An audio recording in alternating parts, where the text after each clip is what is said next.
Comrade সভাপতি, মঞ্চে বামফ্রন্টের নেতৃবৃন্দ, এই বিরাট সমাবেশে উপস্থিত বন্ধুগণ, মা ও বোনেরা, আমি শুরুতে আপনাদের সবাইকে, সমস্ত জেলা থেকে যে মানুষ এসছেন কষ্ট করে, উত্তরবঙ্গ থেকে এসছেন, দক্ষিণবঙ্গ থেকে এসছেন, অনেক কষ্ট করে পথ হেঁটে এই সভায় উপস্থিত হয়েছেন, আপনাদের সবাইকে আমার শুভেচ্ছা, অভিনন্দন এবং ধন্যবাদ জানাচ্ছি। আজকে এত বড় সমাবেশ আপনারা বুঝতে পেরেছেন কেন।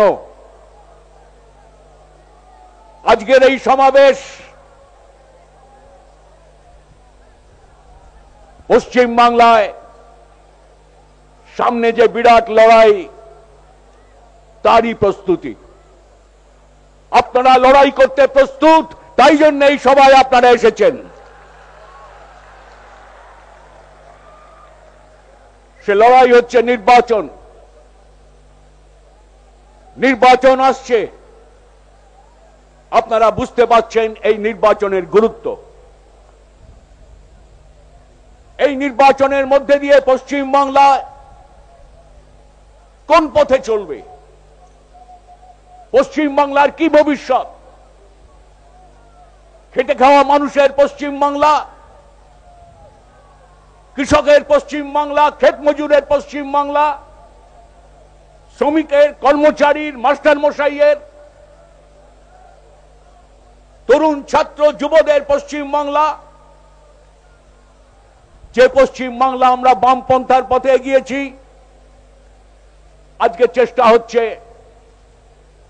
আজকে বিরোধীরা বলছে যে পথে ওরা চলেছে সেই পথ পাল্টে দাও। কি পাল্টে দেবে? কোন পথে আমরা চলেছি? পশ্চিম বাংলায় আমরা বামপন্থীরা চলেছি, এই রাজ্যে যোদ্ধা জমিদারদের জমি আমরা নিয়ে এসেছি গরিবের হাতে, কৃষকের হাতে। পাল্টে দাও মানে কি? পাট্টাদারদের সব জমি নিয়ে নেবে? লাখ লাখ পাট্টাদার, গরিব কৃষক পাট্টা পেয়েছেন, জমি পেয়েছেন, চাষ করছেন, বলছে পাল্টে দাও। কি পাল্টে দেবে? চাষের জমি আবার যোদ্ধা জমিদারদের দিয়ে দেবে? পশ্চিম বাংলার কৃষক সেটা মেনে নেবে? পশ্চিম বাংলার কৃষক সেটা কখনো মানবে না। আমরা পঞ্চায়েতি ব্যবস্থা তৈরি করেছি, সেই কিছু পঞ্চায়েতকে ওরা নষ্ট করেছে, পচিয়ে দিয়েছে। এখন বলছে পাল্টে দাও। পাল্টে দাও মানে পঞ্চায়েতি ব্যবস্থা তুলে দেবে? কি পাল্টে দেবে? আজকে পশ্চিম বাংলার গ্রামের মানুষ মাথা তুলেছে, পঞ্চায়েতি ব্যবস্থার মধ্যে দিয়ে গরিবের হাতে ক্ষমতা এসছে, পাল্টে দেবে? কি পাল্টে দেবে? আজকে পশ্চিম বাংলার গরিবের ঘরে লেখাপড়া পৌঁছেছে, আজকে গরিব বাড়ির ছেলে মেয়েরা লেখাপড়া করছে, পাল্টে দেবে? কংগ্রেস আমলে যা কখনো হয়নি। মাধ্যমিক পরীক্ষায় 10 লাখ ছেলে মেয়ে পরীক্ষা দিচ্ছে, তার মধ্যে 5 লাখ হচ্ছে মেয়েরা, মাধ্যমিক পরীক্ষা দিচ্ছে। তুলে দেবে? কলেজ তুলে দেবে? কি পাল্টে দেবে? কি নীতি ওদের? পশ্চিম বাংলায় 34 বছরে 38,000 গ্রাম আমরা তিলে তিলে গরিব মানুষকে সামনের দিকে এগিয়ে দিয়েছি। 38,000 গ্রাম জেগেছে পশ্চিম বাংলা। পাল্টে দেবে? এত ক্ষমতা আছে তোমাদের, পাল্টে দেবে? আর 30,000 গ্রামে গরিব মানুষ আছে, তাদের পাল্টে দেবে? আমরা পশ্চিম বাংলার শহরগুলোকেও সাজিয়েছি গরিবদের দিয়ে, গরিব মানুষকে সামনে রেখে। পশ্চিম বাংলার শ্রমিকরা কর্মচারীরা জানেন বামফ্রন্ট সরকার মানে কি। তারা লাল ঝান্ডার ইউনিয়ন করে লড়াই করেছেন, দাবি আদায় করেছেন। বামফ্রন্ট সরকার না থাকলে শ্রমিক কর্মচারী তারা লড়তে পারতেন না। পাল্টে দেবে? শ্রমিক কর্মচারীরা পথ ছেড়ে দেবে? তারা আত্মসমর্পণ করবে? কখনো আত্মসমর্পণ করবে না শ্রমিক কর্মচারীরা। এ রাজ্যের লাখ লাখ মাস্টার মশাই, তারা কংগ্রেস আমলে মাইনেও ছিল না, সম্মানও ছিল না। আমরা সেই মাস্টার মশাইদের মাইনে শুধু নিশ্চিত করেছি তা না, আমরা মাস্টার মশাইদের সম্মান ফিরিয়ে দিয়েছি। মাথা উঁচু করে দাঁড়িয়ে আছেন মাস্টার মশাইরা, তাদের মাথা নিচু করে দেবে আবার? কখনো করতে পারবে না তাদের মাথা নিচু। সারা পশ্চিম বাংলা জেগেছে, গ্রাম জেগেছে, শহর জেগেছে। আমরা জানি কি করতে পেরেছি। এখনো অনেক গরিব মানুষ যারা শ্রমিক গ্রামে গঞ্জে মোট বয়ে নিয়ে বেড়াচ্ছেন, ঘরবাড়ি তৈরি করছেন, নির্মাণ শ্রমিক, বিড়ি শ্রমিক, কত কত গরিব মানুষ। আমরা তাদের বলেছি আমরা তোমাদের প্রভিডেন্ট ফান্ড দেবো। সারা জীবন কাজ করে বয়স হয়ে গেলে কেউ দেখাননি। সেই শ্রমিকদের কাছে আমরা বলছি নাম লেখান এসে, সরকার আপনাদের প্রভিডেন্ট ফান্ড দেবে। কোনদিন কোন রাজ্যে কোন সরকার দেয়নি, আমরা পশ্চিম বাংলায় বামফ্রন্ট সরকার দেব। আমরা যেমন দিয়েছি, কারখানা বন্ধ হয়ে গেছে, সেই কারখানা শ্রমিকদের কেউ তাকায় না। তাদের আমরা রাজা করতে পারিনি, কাজ ফিরিয়ে দিতে পারিনি যাদের, তাদের আমরা বলেছি বাঁচিয়ে রাখার মতো ব্যবস্থা করব। আমরা সরকার বন্ধ কারখানা শ্রমিকদের টাকা দেব। সেই বন্ধ কারখানার শ্রমিক, সেই গ্রামে গঞ্জের শ্রমিক, কলকারখানার শ্রমিক, তাদের পাল্টে দেবে? তারা তাদের অধিকার ছেড়ে দেবে? কখনো ছাড়বে না। কারা চাইছে এই পরিবর্তন করতে? আপনারা জানেন কারা চাইছে এই পরিবর্তন করতে। আপনাদের ভালো করে বুঝে নিতে হবে, একদল বিদেশি শক্তি আছে এর পেছনে। একদল বিদেশি আছে যাদের লাল ঝান্ডা দেখলেই খুব ভয় হয়, তাদের লাল ঝান্ডা দেখলেই। সেই বিদেশিদেরও আমরা চিনি। তারা দেশে দেশে লাল ঝান্ডাকে শেষ করার চেষ্টা চালিয়ে গেছে। দেশে দেশে লাল ঝান্ডাকে শেষ করার চেষ্টা এখনো করছে। সেই বিদেশিদের আমরা চিনি। আমরা ওদের হুঁশিয়ার করে দিচ্ছি, সতর্ক করে দিচ্ছি, রাজ্যের মাথা গলাবেন না, একদম মাথা গলাবেন না। কে আমাদের সরাতে চায়? কংগ্রেস। কোন কংগ্রেস? যে কংগ্রেসকে আমরা এই রাজ্য থেকে 34 বছর আগে, কত বছর আগে আমরা উৎখাত করেছি কংগ্রেসকে। এ রাজ্যের মানুষ কংগ্রেসকে চায় না। কংগ্রেস কোনোদিন ফিরে আসতে পারবে না। সেই কংগ্রেস চাইছে এদের পাল্টাও। সেই কংগ্রেস এখন দিল্লিতে। দিল্লিতে কি করছে? দিল্লিতে কি করছে আপনারা জানেন? আমার আগের বক্তারা বলেছেন, এই যে জিনিসপত্রের দাম বেড়েছে, মানুষ মরে যাচ্ছে। কংগ্রেস নেতারা কি বলছে জানেন? কেন দাম বেড়ে?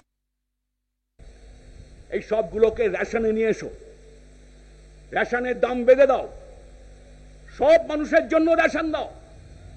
আমি দিল্লিতে এই কথা 3 বার বলেছি মিটিংয়ে, প্রধানমন্ত্রীর বাড়িতে বসে কথা বলেছি। জিনিসপত্রের দাম বেঁধে দিয়ে রেশন করে দিন, সব মানুষ বাঁচবে। আর ওই এপিএল বিপিএল ভাগ করবেন না, ওটা অন্যায় হচ্ছে। এপিএল বিপিএল সবাই বিপিএল, সবাইকে গরিবকে দিতে হবে। গ্রামের মধ্যে এই গরিব বিপিএল, এই গরিব বিপিএল নয়, করবেন না। আপনাদের ভুল নীতি, আমাদের বাধ্য করছেন। সবার জন্য রেশন করে দিন, করবে না। সেই কংগ্রেস দিল্লিতে নিজের কাজ করবে না, চেষ্টা করছে আমাদের সরকারকে এখান থেকে সরাতে। গোটা ব্যবসা ছেড়ে দিয়েছে ব্যবসায়ীদের হাতে। ধরুন আলুর দাম বাড়ছে, যে পেঁয়াজের দাম বাড়ছে, চিনির দাম বাড়ছে, আর একদল ব্যবসায়ী লাখ লাখ টাকা কামাচ্ছে এই ব্যবসা করে, চিনির ব্যবসা করে, পেঁয়াজের ব্যবসা করে। দেশে পেঁয়াজ নেই, বিদেশে পেঁয়াজ বিক্রি করে দিল, প্রচুর টাকা পেল। এখন কংগ্রেস বলছে ওদেরই এইবার বিদেশ থেকে পেঁয়াজ কিনে নিয়ে এসো। আরে মানুষ মরছে, জিনিসপত্রের দাম, কংগ্রেস দল এই ব্যবস্থা করছে। এরা আমাদের সরাতে চায়, আমাদের সরাতে চায় এই কংগ্রেস দল, যে আজকে নিজেরাই ভয় পেয়ে গেছে। এত দুর্নীতি কি করে সামলাবে? দেশের মানুষ সব বুঝতে পারছে। কোটি কোটি টাকা, এত টাকা, সারা দেশের সব মানুষকে সস্তায় রেশন দেওয়া যায়, দিচ্ছে না। কোটি কোটি টাকা দুর্নীতি হয়ে যাচ্ছে। দেশের মানুষ জানেন, এরা এদেশ থেকে কিছু লোক টাকা নিয়ে, সাদা টাকা, কালো টাকা বিদেশের ব্যাংকে রেখে দিয়েছে। এদেশে তো রেখেছেই, বিদেশের ব্যাংকে টাকা রেখে দিয়েছে। আমরা বলছি সব টাকা বাজেয়াপ্ত করো, টাকা নিয়ে এসো দেশে, আর দেশের মানুষকে জানিয়ে দাও কারা এই দেশের টাকা বিদেশে নিয়ে গেছে, জানাতে হবে। কংগ্রেস দল চুপ করে আছে। কিসের ভয়? কেন জানাবেন না? এই টাকা দেশের মানুষের টাকা, এই টাকা আপনার টাকা, আমাদের টাকা। এই টাকা বিদেশ চলে গেছে, ওই টাকা ফেরত আনতে হবে। এই দুর্নীতিতে আটকে গেছে কংগ্রেস। কংগ্রেস দল আপনারা জানেন চিরকাল বড় লোকদের দেখেছে, এখনো বড় লোকদের দেখছে। এই দেশেই কিছু মানুষ খুব বড় লোক, প্রচুর বড় লোক, কোটি কোটি টাকা, কোটি কোটি টাকা। আর দেশের 30 কোটি 40 কোটি গরিব খেতে পায় না, না খেয়ে মরছে। এও কংগ্রেসের তৈরি। একদিকে কয়েকজন ধনী, আরেকদিকে গরিব। ওরা বলছে বড় লোকদের আরো তেল দাও মাথায়, বড় লোকদের মাথায় আরো তেল দিলে তেল চুইয়ে চুইয়ে গরিবদের গায়ে পড়বে। আরে এই হচ্ছে কংগ্রেস দল। তারা চাইছে আমরা বামপন্থীর রাজ্য থেকে সরে যাই। আর তার সঙ্গে আছে তৃণমূল কংগ্রেস। আপনারা জানেন এই তৃণমূল কংগ্রেস, এই কংগ্রেস কোন কংগ্রেস? এ তো কংগ্রেসেরই দল, কংগ্রেসেরই তো নীতি, বড় লোকদের পার্টি। এই তো তৃণমূল কংগ্রেস। এই তৃণমূল কংগ্রেসকে আমরা চিনি, কি সর্বনাশে বিপদ করতে চাইছে। যদি পশ্চিম মেদিনীপুর, বাঁকুড়া, পুরুলিয়ায় আমরা ঠেকাতে না পারি ওদের, রাজ্যের সর্বনাশ হয়ে যাবে। সারা রাজ্যে মানুষকে খুন করবে ওরা। তৃণমূলীরা চায় মাওবাদীদের নিয়ে আসতে সব জেলায়, সব জেলায়। আমরা চাইছি ওদের ওইখানে আজকে দিতে, আমাদের রাজ্য থেকে মাওবাদীদের বিদায় করতে, মাওবাদীদের হারিয়ে দিতেই হবে। তাছাড়া কোনো উপায় নেই আমাদের সঙ্গে। তৃণমূল বাঁচিয়ে রাখতে চাইছে, তৃণমূল ওদের অক্সিজেন দিচ্ছে, হাতে হাত মিলিয়ে চলছে। আমাদের কর্মীদের, নেতাদের খুন করছে, তৃণমূল পথ চিনিয়ে নিয়ে যাচ্ছে। চলো এই পথে চলো, ওকে খুন করতে হবে আজ রাত্রিরে। এই হচ্ছে তৃণমূল কংগ্রেস। আপনারা জানেন রাজ্যের যেখানে অশান্তি, আজকে দার্জিলিং এ আগুন লেগেছে আবার। আমরা বারবার বলছি ও পথে হবে না, ও রাস্তাঘাট ভেঙে গাড়ি পুড়িয়ে আমাদের মাথা নামাতে পারবে না। আমরা পশ্চিম বাংলাকে, দার্জিলিংকে ভাগ করতে দেব না, এই হচ্ছে আমাদের নীতি। দেখবেন তৃণমূল চুপ করে আছে, নতুন বন্ধুত্ব হয়েছে ওদের সঙ্গে, তাই চুপ করে আছে। কি হয় দেখছে, ওদের সঙ্গে ভোট করতে হবে, তাই জন্য দেখছে ওদের সঙ্গে কি করা যায়। আমি আপনাদের কাছে বলছি, এই হচ্ছে বিপদ। বিদেশি শক্তি, কংগ্রেস, তৃণমূল, আর তো সবই আছে জানেন আপনারা। বিজেপি আছে, ঝাড়খণ্ড আছে, সব দলই চায় বামফ্রন্ট চলে যাক। আমি এই সমাবেশ থেকে তাই আহ্বান জানাবো, এ রাজ্যের মানুষ কখনো ভুল করবেন না। এ রাজ্যের শ্রমিকরা তারা জানেন বামফ্রন্ট মানে কি। তারা জানেন এ রাজ্যের শ্রমিক কর্মচারীদের, মাস্টার মশাইদের আন্দোলনের জন্যই আমরা রাইটার্স বিল্ডিং এ, আমরা চলে গেলে শ্রমিক আন্দোলনের ভীষণ বিপদ। তারা কখনো এই ভুল করবেন না। এ রাজ্যের ছাত্রদের আমি অভিনন্দন জানাই, আমি ধন্যবাদ জানাই আপনাদের এই বিপুল জয়ের জন্য। আপনারা কলেজে জিতেছেন। আপনাদের কাছে আবেদন, আপনাদের বয়স এবং আপনাদের বুদ্ধি দিয়ে আপনারা বামফ্রন্টকে আরো সজীব করে তুলুন, আরো শক্তিশালী করে তুলুন বামফ্রন্টকে। আমি মহিলাদের কাছে আবেদন, উচ্ছৃঙ্খলতার রাজত্ব আসতে দেবেন না। তৃণমূল একটা উচ্ছৃঙ্খল দল, সর্বনাশ করবে, পরিবারে পরিবারে, বাড়িতে বাড়িতে সর্বনাশ করবে। উচ্ছৃঙ্খলতা শুরু হয়ে গেছে রাস্তাঘাটে। তাই মা বোনদের কাছে আবেদন, এদের কখনো প্রশ্রয় দেবেন না। যারা আমাদের রাজ্যের পেছিয়ে পড়া এসসি এসটি ওবিসি, তারা জানেন বামফ্রন্ট মানে কি। তারা জানেন আজকে গরিব বাড়ির এসসি এসটি ছেলে মেয়েরা পড়াশুনো করছে, হস্টেলে থাকছে। কংগ্রেস আমলে কোনোদিন হয়নি। এখন আমরা সেই সুযোগ করতে পেরেছি। আগে মুসলমানদের জন্য ছিল না, এখন আমরা মুসলমানদের জন্য করতে পেরেছি। আমরা মুসলমান সমাজকে বলছি, কখনো ভুল করবেন না। কংগ্রেস তৃণমূলকে বিশ্বাস করবেন না। সারা দেশের দিকে তাকিয়ে দেখুন, মুসলমানদের জন্য কংগ্রেস কোথায় কি করেছে, আর আমাদের রাজ্যে আমরা কি করেছি মুসলমানদের জন্য। শুধু রিজার্ভেশন না, গ্রামে মুসলমান কৃষক জমি পেয়েছে, মুসলমান ছেলেমেয়েরা আজকে লেখাপড়া শিখছে, সমান কাজে সমান সুযোগ পাচ্ছে, সমাজে শান্তি আছে, সাম্প্রদায়িক সম্প্রীতি আছে। মুসলমান ভাইরা কখনো ভুল করবেন না। আমরা যুবকদের বলছি, ওই রেলের দিকে তাকিয়ে দেখুন, ওই রেল দপ্তরে কোনোদিন কাউর চাকরি হবে না, কোনোদিন কিছু হবে না। এত পাথর পুঁতেছে, ওই পাথর তুলতে অনেক সময় লেগে যাবে, কারখানা হবে না কিছু। এসব মানুষ বুঝতে পারছেন, এসব বুঝতে পারছেন।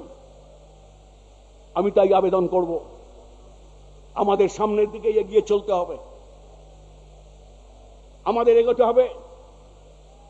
সামনে যে কটা মাস আছে লড়াইয়ের জন্য প্রস্তুত আমরা। আমাদের কিছু কাজ রয়েছে। যা ভুল করেছি আমরা বুঝেছি ভুল করেছি, সে ভুলকে শুধরে নিতে হবে। পার্টির কিছু নেতা, কিছু কর্মী ভুল করেছে, অন্যায় করেছে। আমাদের এত নেতা, এত পার্টির কর্মী এত ভালো কাজ করছে, কিন্তু কয়েকজনের জন্য পার্টির বদনাম হয়ে গেছে। সেই কাজ আমাদের শুধরে নিতে হবে। সে নেতাদের আমরা বলছি, মাতব্বরি করবেন না, জবরদস্তি করবেন না লোকের ওপর। মানুষকে ভালোবাসুন, মানুষের কাছে যান, মানুষের কাছে মাথা নিচু করে কথা শুনুন। ভুল যা করেছেন শুধরে নিতে হবে। আমরা সরকারেও ঠিক করেছি, আমরা কারখানা চেয়েছিলাম, কিন্তু অশান্তি হয়েছে। সিঙ্গুরে, নন্দীগ্রামে অশান্তি হয়েছে। আমরা ওই অশান্তি আর চাই না, আমরা অশান্তি আনতে চাই না। আমরা কারখানা চাই, কিন্তু অশান্তি চাই না। কারখানা আমরা করব, কারখানা হচ্ছে। সিঙ্গুরের পরেও রাজ্যে অনেক কারখানা এগোচ্ছে, কিন্তু অশান্তি এড়িয়ে যেতে হবে, যেন অশান্তি না হয়। কিছু মানুষ যদি আমাদের ভুল করে সরে যান আমাদের থেকে, বিপদ হবে।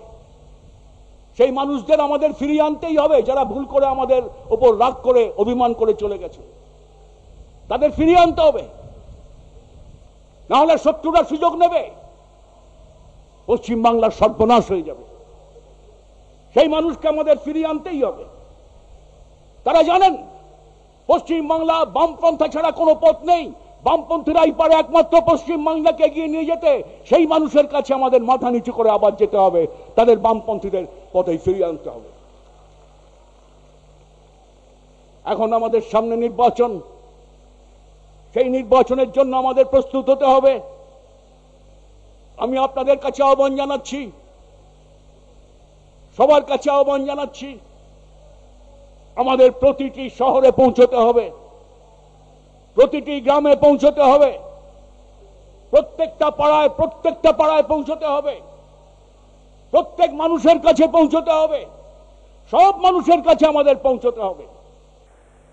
শক্ত সংগঠন তৈরি করতে হবে, যে সংগঠন এই নির্বাচন করবে সব মানুষকে নিয়ে এই সংগঠন তৈরি করতে হবে। এই নির্বাচন আপনারা জানেন, সেই নির্বাচন আমরা আগে এই রাজ্যে সাতবার নির্বাচনে জিতেছি। এই বিধানসভা নির্বাচনে, এই নির্বাচনেও আমাদের লড়তে হবে এবং এই নির্বাচনেও আমাদের জিততে হবে। এই হচ্ছে আমাদের ডাক। সেই ডাক নিয়ে আপনারা সামনের দিকে এগিয়ে চলুন। যে কর্মীদের, নেতাদের আমরা হারিয়েছি, যাদের মৃতদেহ নিয়ে আমাদের মিছিল করতে হয়েছে, তাদের প্রতি আমাদের সম্মান জানাতে হবে। সেই সম্মান হচ্ছে আগামী এই নির্বাচন, এই লড়াইতে এরাজ্যের মানুষের স্বার্থে, এরাজ্যের স্বার্থে আমাদের লড়তে হবে এবং এই নির্বাচনে জিততে হবে। এই শপথ নিয়ে আপনারা যাবেন। এই কথা বলে সবাইকে ধন্যবাদ জানিয়ে আমার বক্তব্য আমি শেষ করলাম।